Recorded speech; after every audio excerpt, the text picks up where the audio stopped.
It is happening. For better, for worse, whether you agree with it, whether you disagree, whether you think it saves the conference, whether you think it brings it to the floor, it is happening. The Atlantic Coast Conference has expanded. Reports say it's official. Cal, Stanford, SMU to join the ACC starting in 2024. We were going to do a pure game preview, Syracuse and Colgate today. That gets thrown towards the back portion of our episode because we've got to talk about this expansion. Is it good? Is it bad? Right now, my brain says a little bit of both, but this is a big time episode. Let's not waste any time. Let's dive right in on your Locked On Syracuse Friday. You are Locked On Syracuse, your daily podcast on the Syracuse Orange, part of the Locked On Podcast Network. Your team every day.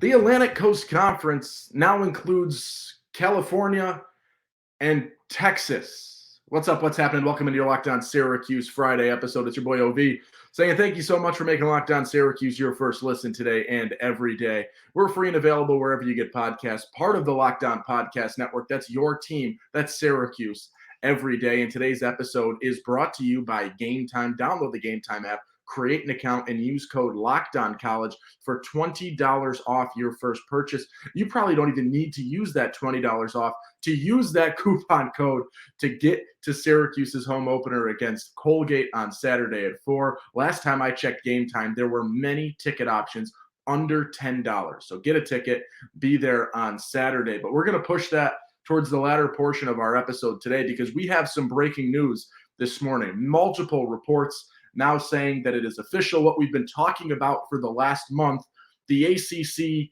has expanded. Cal, Stanford, and SMU are set to join the conference in 2024. We've discussed this a few times in the past, but today we discuss it as something that is happening.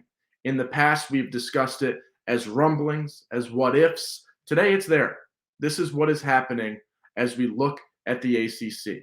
It is no longer a 15-team conference, 14 in football.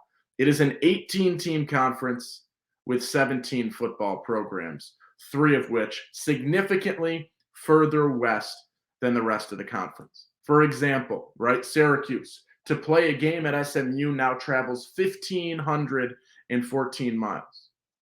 To play a game at Cal, Syracuse now travels 2,787 miles. To play a game at Stanford, Syracuse now travels 2,829 miles. Football makes a lot of sense. Non-rev sports, that's where a lot of this concern comes. Let's give the details before I give my opinions at this point in time. So this is what we know or we've seen reports on as we look at the expansion of Cal, Stanford, and SMU. This is a money move, and it is not being disguised as anything but a money move. This is a move made to keep the Atlantic Coast Conference afloat. I don't necessarily believe this is the long-term solution, as I pointed out a week or so ago. I don't think this saves the conference for the next 20 years. This is the temporary fix. This is 3 teams that can come in, and you can now say to the guys that maybe are looking to depart and find a way out of the ACC's grant of rights at this point in time. The likes of Florida State, who has been very public about wanting to leave the conference, wanting to find a home elsewhere. The likes of Clemson, who maybe has done it a little bit more subtly, a little bit more behind the scenes, but we all would assume that Clemson wants to find a bigger home. The SEC, the Big Ten, where the money annually, on average, goes from $40 million in the ACC to about $50 million, or is it $30 million in the ACC? Whatever it is, it's $10 million more as you take the trip to the SEC, and it is almost $20 million more as you take the trip to the Big Ten. It's $40 million in the ACC, $50 million in the SEC, and just shy of $60 million in the Big Ten. So you're $10 million shy of the SEC. You're $20 million shy of the Big Ten. This is a move that brings more money in because your ESPN contract allows you to bring in more dollars annually with every tier 1 team that you bring in. That's every voting member of the ACC, which includes Notre Dame for what it's worth, albeit they're not a participating member in the likes of football. Why does this help, right? Because what you bring in terms of the added revenue is approximately $72 million via Cal, Stanford, and SMU with this ESPN media rights deal. If you do the math, $72 million is not on par with the $39 or $40 million that each team in the conference averaged a season ago. Right? That's not enough money to do it. So why does this work? Why does this appease teams? Why did this allow NC State, the theoretical vote flipper at this point in time? Because you needed 12 of 15 to approve this, right? And in theory, reports are saying that Clemson, Florida State, and UNC are your 3 no's, and NC State, who was the 4th no, and the reason that this wasn't passing, flipped the switch. Why does this work? That's not enough money to bring you to the next level. If anything, it should dilute the revenue, right? As you're not bringing in $80 million or $40 million a school, you're bringing in 72 divided by 3 is $24 million a school. That's a hit. How does this work? SMU, for one, in their, endeavor to join a Power 5 conference, in their endeavor to find a little bit more relevance and serve as a safety blanket in terms of what is happening in college football as realignment continues to expand and escalate exponentially. SMU's looking to find a home. And in doing that, they forfeit their media money for the next 7 years. That's 2031. They're not seeing a dollar of that ESPN contract. Cal and Stanford have elected to initially take 30% of that deal, which reports are saying is about $10 to $13 million each when you factor in travel expenses and the 30%. It should leave Syracuse, or not Syracuse, the conference, with approximately $50 million extra.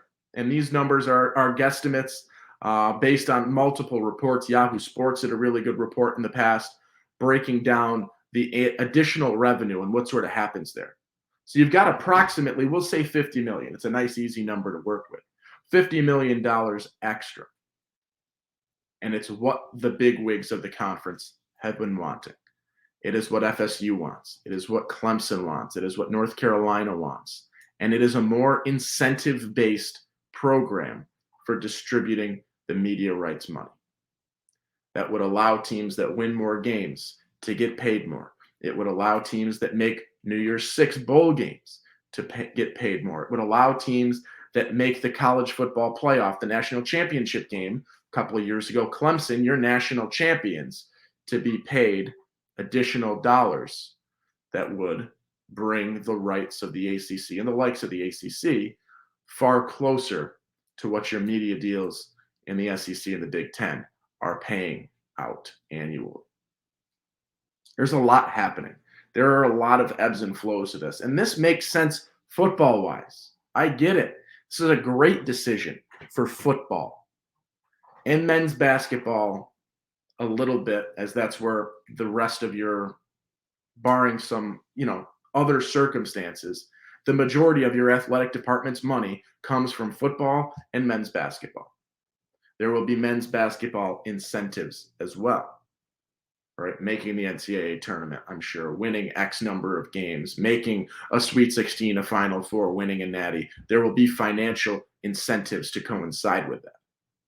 And maybe it's paired along with a base boost, right? Maybe the bottom tier, instead of you making $39 million a year or $37 million a year, I think was the low end of that, if I can remember correctly, maybe you're bumped up to 40. And so you're getting $3 million extra-ish, or $1 million or $2 million extra each year. It seems like something that would appease many of these programs.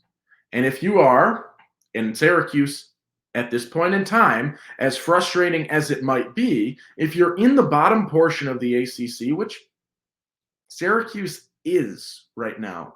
Maybe you could say the middle tier, but in the past 4 or 5 years, they have not been the upper echelon of the conference by any means.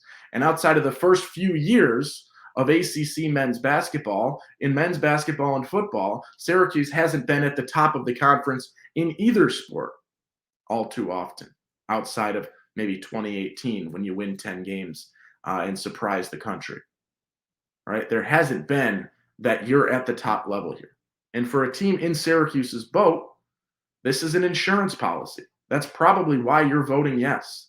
Because right now, the rights deal with ESPN says if you dip below 15 teams, which Syracuse and the ACC currently have 15 teams, 14 in football, when you lose Notre Dame to its non-conference abilities and its NBC rights deal. But when you lose one team, right, Florida State wants out to the point where they're looking to donors to find ways and find the dollars to pay the fine that would come with breaking the grant of rights deal in the ACC that keeps you under lock and key until 2036. If Florida State departs, ESPN has the rights to renegotiate. And that's what the teams like Syracuse, the teams like, I don't even know who else is in that boat, Wake Forest maybe, Boston College, Virginia at this point in time, even though they, on the basketball side, have had much more success. That's what you need. Right? That insurance policy that if you lose a team or two or three, right, the teams that you think might depart are your teams that voted no.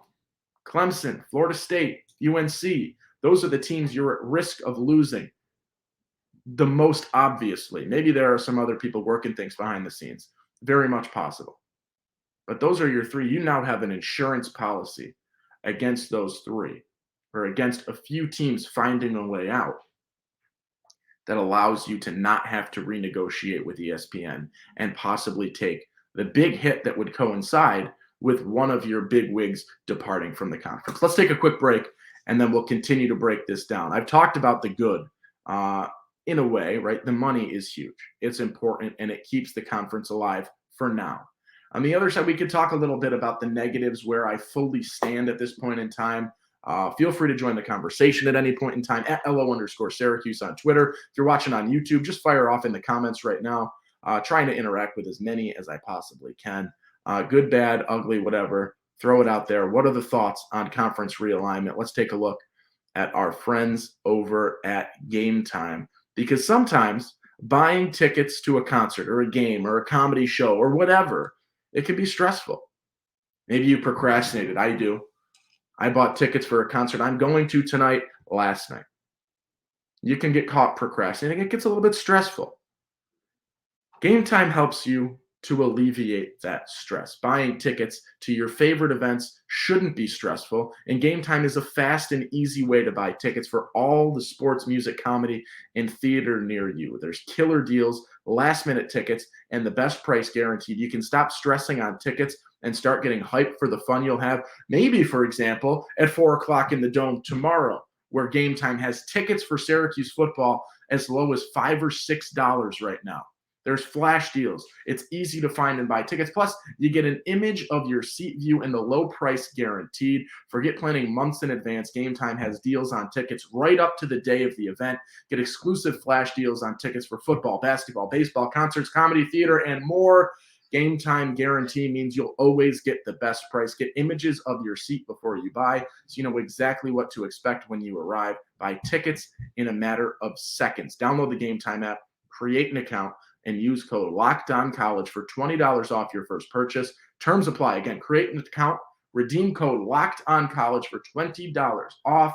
Download GameTime today. Last minute tickets, lowest price, guaranteed. All right. Owen Valentine, your Locked On Syracuse Friday episode. This was supposed to be a calm and casual Syracuse versus Colgate preview. But I woke up this morning to notifications that the ACC, it's bigger than it was yesterday when I went to sleep. 18 teams now in the conference. Cal, Stanford, SMU join the Atlantic, interesting, Coast Conference. Does this come with a rebrand? I don't think so, but it could, but I don't think so. At this point, And I'm sorry, I said at this point in time, I got called out for it yesterday. I say it too much. I'm working on it. But at this point in time, the conference is new. The conference has changed, and we have realigned. And I said weeks ago, early in August, I don't want to talk about conference realignment until it impacts Syracuse directly. And here we are with a massive direct impact on Syracuse and the conference as a whole. Let's revisit the negatives. 3 schools now are almost twice as far travel-wise as anywhere Syracuse would have to go. Maybe 2 schools are almost twice as far travel-wise as anywhere Syracuse goes for a conference game at this point in time. That makes it feasible for the 1 or 2, maybe 3 road games a year in your non-rev sports where you have to travel down to the likes of a Florida State or a Clemson or a Miami per se, a Louisville, who might be one of the farthest west, who's the farthest west, not the farthest from Syracuse. Happens occasionally. This now, for your Northeast schools, your more Northeast schools, your BCs, your Pitts, your Syracuses, and the same happens down south, right? They're doing the same thing to get up to the Northeastern schools. You've now got almost twice the options of really far travel games where you could play on the road. And in theory, instead of you playing 1 or 2 games a year in a sport against these squads, you're now playing 3, maybe 4, which, for example, let's talk men's soccer, right? Men's soccer plays a lot of Tuesday games. So on Sunday night now, right, you're going 3 hours back in time to play a West Coast game against Stanford. Maybe you leave Sunday night, you land in California. You're there Monday, you do a practice, right? These are student athletes that are now out of the classroom on Monday. They play their Tuesday game, probably a 7 o'clock start or a 6 o'clock start, California time. That's 9 o'clock here. That game ends 7 if it's an earlier game, 9 o'clock if it's a 7 o'clock night game over there. And then, what time is that? Midnight Syracuse time. Is men's soccer or women's soccer, field hockey, any of the rowing teams, cross countries, things like that, are they getting a chartered flight immediately at 1:30 when they get to the airport? No. They're there another night. You're traveling on Wednesday, which is now, right, you're getting, say you get an 8 o'clock flight in the morning, California time. 5-6 hour flight to Syracuse, which puts you at 2 p.m. California time, 5 p.m. Syracuse time. You've now missed 3 days of classes for a road trip out west to play 1 conference game. 3 days of classes for 1 2-hour game. These are student athletes. The NCAA wants to live on this pedestal, that this is perfect. These are students. They need an education. That's why we don't have to pay them, because they're students. They're students first. Your students are being pulled from the classroom for theoretically 3 days in order to get out and play a conference game now. That's where this concern comes from. And UNC made a public statement about this, very surprising, 2 days ago, talking about the impact on that, on their athletics, of these extended road trips and flights and travel to get to these now conference games. That's brutal. It hurts. I get it money-wise. It makes all the sense in the world money-wise. And cash is king. Money is exactly what keeps the conference alive. It is what keeps people watching. It is what makes ESPN want to pay the conference as much money as they do for the media rights deal. It's a money thing. However, money decisions have impacts on individuals, on more than just college football. This is an incredible decision for college football to keep the conference alive. And that's where your money comes from. So you can look the other way on some things to make more money in college football, because college football, for all intents and purposes, funds the athletic department. That's what it does. Men's basketball helps. There are very few other programs that make enough money to operate at a positive in terms of sports. But you're not charging. I look at Syracuse soccer, field hockey. You're not charging to walk in there. You're selling some t-shirts. Syracuse men's soccer just started selling jerseys like last year outside of a flash sale where they sold like 20. Right? They're not making money to offset the scholarships, to offset the travel, to offset everything.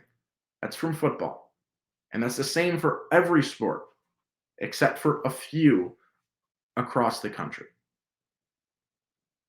So your football decisions have massive impacts on the individuals and the parents and the student athletes and their ability to perform in the classroom, which for 90%, and that's probably too low of a number, 95% of these student athletes, this is the end of the road for their athletic career, right? This is where it ends. This is the conclusion for a lot of these people, especially on the non-rev side, right? Football, basketball make their money professionally. Soccer, the same thing. But for most of these players, this is it. Their education gets them further after their 4 years of college than their athletics do for the rest of their life. And you are pulling them for days at a time out of the classroom, adding additional stressors, additional issues. That's where the concern comes from. That's where the issues arise. And the other issue that I have brought up again is this the long-term fix for the ACC? Is this the long-term answer for the conference? Does this set in stone that the ACC can't be dismantled? No. Yes, it brings some new dollars in for FSU, for Clemson, for UNC, for NC State, for whoever. It brings some new dollars in. But in 7 years, when SMU starts looking for their piece of the pie, and that $72 million that you brought in via the expansion annually from ESPN, you've now got another person eating from the pie in SMU, and you've got Cal and Stanford who are no longer taking 30%, and they're no longer giving you 70% of what they bring in, and you're not getting more from ESPN. Then, if you're not on a purely incentives-based system, you're taking huge hits. And right, if you've got 14 teams in the ACC or 15 teams times what? They're making $39 million a year. So $585 million right there. And you add $72 million, and now you divide by the 18 teams in the conference now. That's $36 million, which interestingly enough is less than the initial number of $39 million. So here's my question. In 3, 4, 5, 7 years, does FSU want to stay? Did this keep Florida State in the Atlantic Coast Conference because for a 4 or 5 year span, they have the chance to cut the deficit from what they would make in the SEC or the Big Ten in half? Maybe a little bit more, right? Because there's only $50 million in incentives and base bumps that you're going to have available. And that number might even be a little too high. It could very much likely, and very likely is less than 50 million. Florida State is making how much of that via the incentives? 5, 6, 7? That's still $3 million shy of the SEC and $13 million shy of the Big Ten.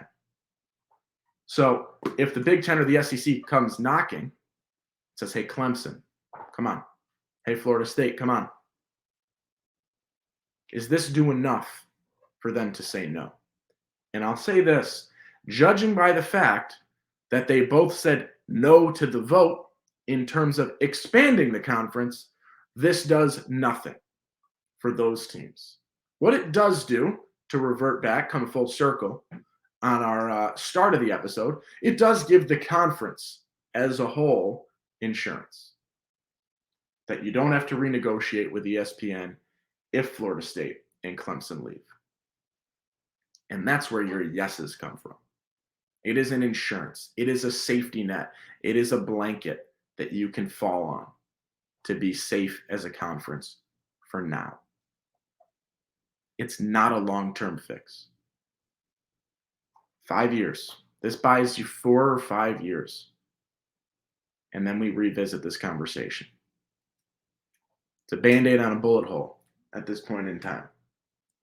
It's going to hold on to things for now. But ESPN, they're not going to want to renegotiate in 2036 if you've lost the people that said no. They're not going to want to renegotiate at the same number either.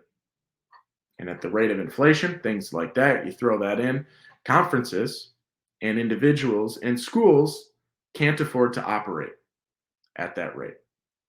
And that's where we stand. The ACC has expanded, whether you like it or not. I see the good in it. I understand where it's coming from. I see the bad in it. I see the impacts, and I see the fact that this doesn't do enough to keep a lot of these schools in the conversation of departing at bay for more than a few seasons. If that. I'm very curious to see how your naysayers react, how Clemson, Florida State, and UNC act in the next few seasons. We all can assume Clemson is looking to depart, right? It wouldn't be outlandish for them to be thinking that and trying that. Do they? Does the behind-the-scenes negotiations that you're starting to hear talks about, the behind-the-scenes conversations and efforts become more public? We will see. We will see. All right. We do got to talk a little bit of Syracuse at Colgate today. It's not as big a deal as it was yesterday. And in all honesty, Syracuse playing Colgate wasn't that big a deal to begin with, outside of the fact that we are back and we're playing football in the Dome, and the season is kicking off at 4 o'clock in the Dome on Saturday, which is exciting. Get a ticket. Go to GameTime. Find yourself a ticket. I'm pulling GameTime up right now as I talk about this game. Syracuse should beat the living daylights out of Colgate. They are an FCS team. Syracuse is 20-0 against FCS teams. I don't expect that to change, and it shouldn't change. And if it does change, ready for this? Dino Babers, you're on the hot seat. Right now, I'm saying he's on a seat that is being looked at. If you drop this game to Colgate, boiling. Oh, yeah. This thing's on fire. That is the type of game that you are playing. Pulling up GameTime still. Sorry, I got distracted on that one. This is a game that you want to open your season. It's why you look at your top teams and they play irrelevant non-conference schedules. And this is what Syracuse should do. Every single year, you should try and play, and you might hate me for saying this because it's fun to occasionally play, a series against Purdue. It's fun to play, they play a home and home against LSU. Things like that. They are fun. It's exciting. But Syracuse's success metric is bowl games. It really is, right? They're not making college football playoffs. They're not making New Year's Six bowl games. They're not making national championships. They're looking to play in bowl games. And to play in bowl games, does it not make the most sense to let yourself win 3 or 4 gimme games at the start of the year, and then you only have to win 2, 3? Then if you win 4 or 5 conference games, you look outstanding. This is a great start. This is a good thing. I like that they're playing Colgate. I'm on the GameTime app right now. You ready for this? I see tickets for $7 right now. I see tickets for $8 right now. I see a hell of a lot of tickets for $8 right now.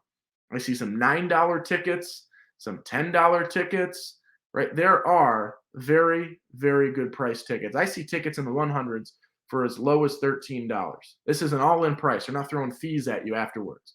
$13. Be there. I'll be there. I got about 7, 8, 9 guys going, tailgating, having some fun before, hopping in, getting rowdy. Maybe I don't lose my voice and will be perfect for our Monday episode.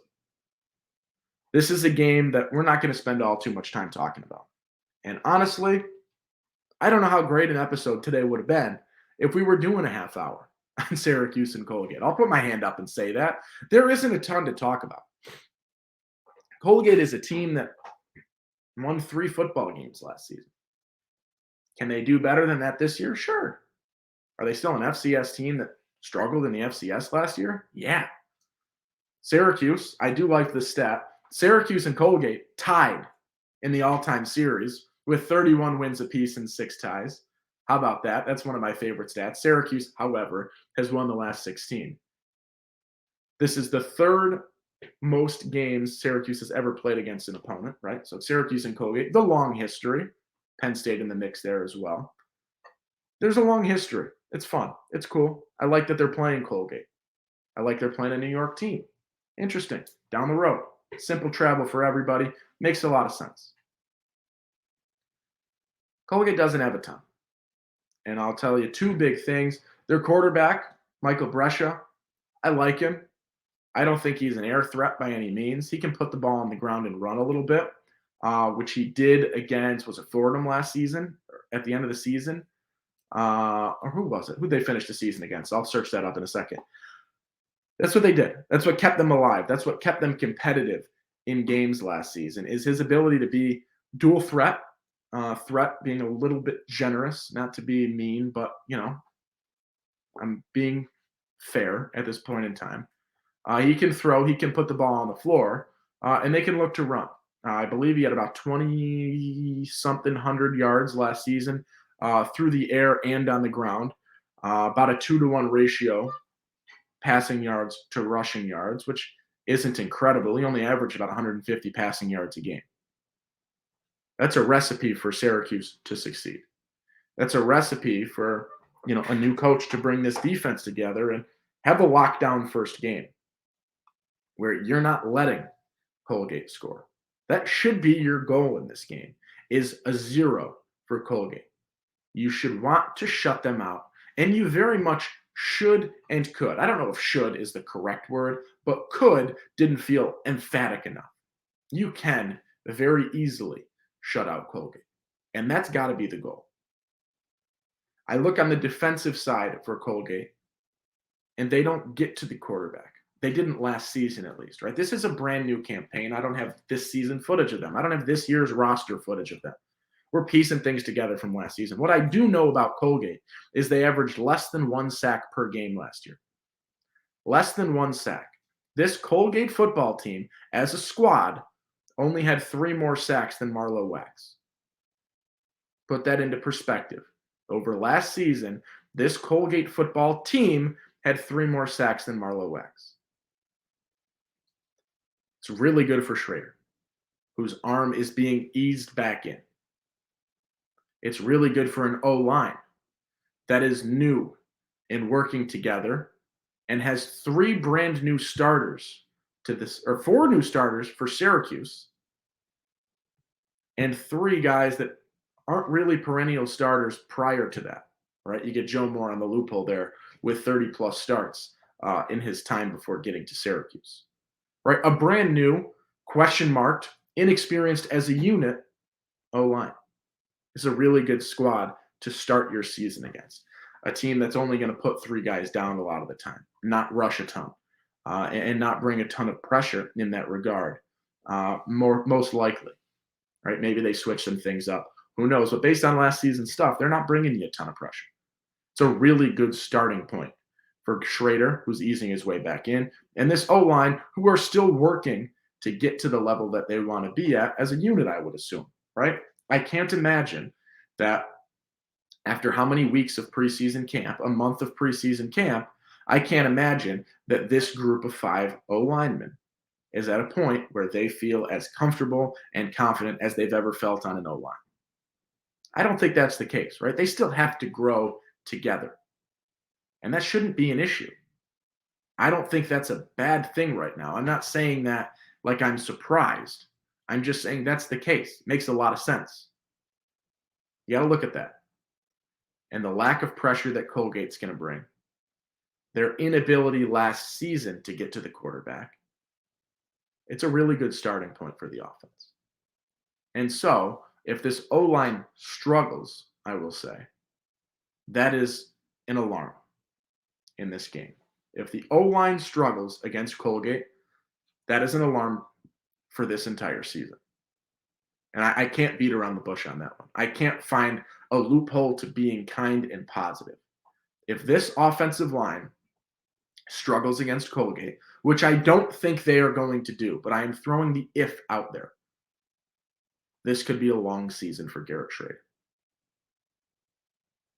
Let's give a prediction, and then we'll get out of here. Over time on Locked On Syracuse at this point in time. We're 6 minutes past the cap at this point, but it's a big episode. It is a huge, huge episode in terms of conference realignment, and it warrants going over. My prediction, Syracuse last played Colgate and Dino Babers' career opener for Syracuse. Season opener in year one for Dino Babers. Colgate scored the first touchdown. Syracuse scores 33 unanswered to win 33-7. I think it's a relatively similar score this time around. I think Syracuse scores a little bit more, and I'm actually giving Colgate a bonus field goal there. I got Syracuse 38-10 here. I think the goal, undoubtedly, is to make it 38-0 or 45-0 or put up a 50-bird. Saying 38-10. My bold prediction of the day. Let's give a bold prediction each week. I like that for this season. Let's say that Syracuse scores 3 touchdowns through the air, 2 touchdowns on the floor. But my bold prediction is that the 3 touchdowns are going to come from 3 different receivers to start the season off. And I will give you those 3 receivers to actually make it a bold prediction. Because me saying 3 different scorers through the air isn't really bold. I can't not say Oronde Gadsden here. I'm going to give Oronde Gadsden a touchdown. I'm going to give Damian Alford a touchdown. And I am going to give the speedster, the guy playing and with house money at this point, right, getting the start via some injury or some owies, in the words of Dino Babers. Give the 3rd touchdown to Donovan Brown. Actually, let's go bolder. Let's revamp the prediction. Let's make this as bold of a prediction as I can. Let's say 45-10, final score. This is just live. This is me spewing a load of my brain out right now. We give Brown a touchdown, Gadsden a touchdown, Alford a touchdown, and you ready for this? I see you in the comments. Let's get bold. Amari Hatcher, a touchdown. How about that? Let's do it. Let's see it happen. I want to see you in the comments when this happens, saying, I told you, you were not high enough on him. Let me see it, because I know we've got some Hatcher residents in our YouTube comments. Let's see it happen. Let's have some fun on Saturday. Syracuse and Colgate at 4 o'clock. The ACC has expanded. Do you like it? Do you hate it? Join the conversation. LO_Syracuse over on Twitter. If you're on YouTube, fire it off in the comments down here. Stir the pot. Get a conversation going. Let's have some fun today. I will see you at the game Saturday. Say hello if you see me. I'd love to chat. Or call me out. Say I suck. Whatever you want to do. I don't care. Let's have a conversation. I'll see you Saturday, having some fun, and then I will see you on Monday, breaking down some of the ins and outs of this game and taking a look ahead to week 2 of Syracuse football or anything else that pops up, right? I didn't have ACC expansion on the docket this morning or when I went to bed last night, but I wake up this morning and that's what we're talking about. So we will cover what needs to be covered. If you see something that needs to be covered that I'm missing, let me know, but I will do my best to hit on everything that I possibly can. That'll do it. A week in the books for Locked On Syracuse. Be kind. Make somebody smile today. Have some fun on Saturday. I will see you there. Go Orange. Peace.